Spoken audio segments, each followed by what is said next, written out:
नमस्कार, मी लता ऐवळे कदम। मंडळी, आषाढी वारी सुरू आहे। संत श्रेष्ठ ज्ञानेश्वर माऊली आणि जगद्गुरू तुकोबाराय यांच्या पालख्यांचं पंढरीच्या दिशेने प्रस्थान झालेलं आहे। जागोजागी मोठ्या भक्तिभावानं या पालख्यांचं स्वागत केलं जाते। ज्या गावात या पालख्यांचं आगमन होतंय ते गाव धन्य होतंय आणि आजच दिवाळी दसरा आहे असा उत्साह, असं भक्तिमय वातावरण त्या त्या गावांमध्ये तयार होते।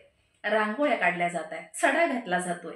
इतकंच नव्हे, फुलांची उधळण केली जाते, टाळ मृदुंगाचा गजर टिपेला पोचतोय आणि असा भाव विभोर हा सोहळा आहे। म्हणूनच या सोहळ्याची प्रत्येक वारकऱ्याला ओढ असते।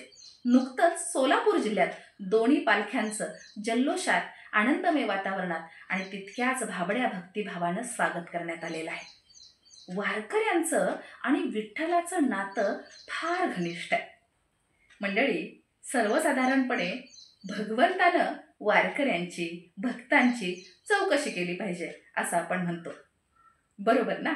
आणि हे आहे खरं। पण या लोकगीतामध्ये भक्तांचा अधिकार, भक्तांची भोळी भक्ती ही इतकी मोठी आहे की चक्क वारकऱ्यांनी, भक्तांनी विठू माऊलीची विचारपूस केली की देवा, सगळं बरं आहे का? पंढरीत काय चाललंय? ते काय म्हणतात?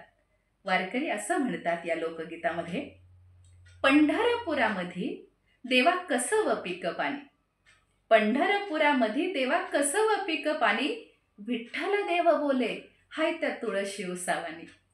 पंढरपुरामध्ये देवा कसं व पीक पाणी, विठ्ठल देव बोले हाय त्या तुळशी उसावानी। पंढरपुरामध्ये देवा कशी व शेतीवाडी, पंढरपुरामध्ये देवा कशी व शेतीवाडी, विठ्ठल देव बोले भेट भक्ताची हर घडी, विठ्ठल देव बोले भेट भक्ताची हर घडी।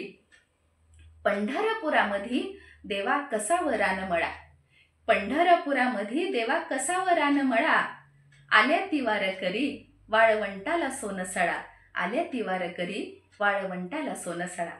हे विठ्ठलाचं उत्तर आणि हा वारकऱ्यांचा प्रश्न, हा जो संवाद आहे तोच मुळात फार गोड आहे।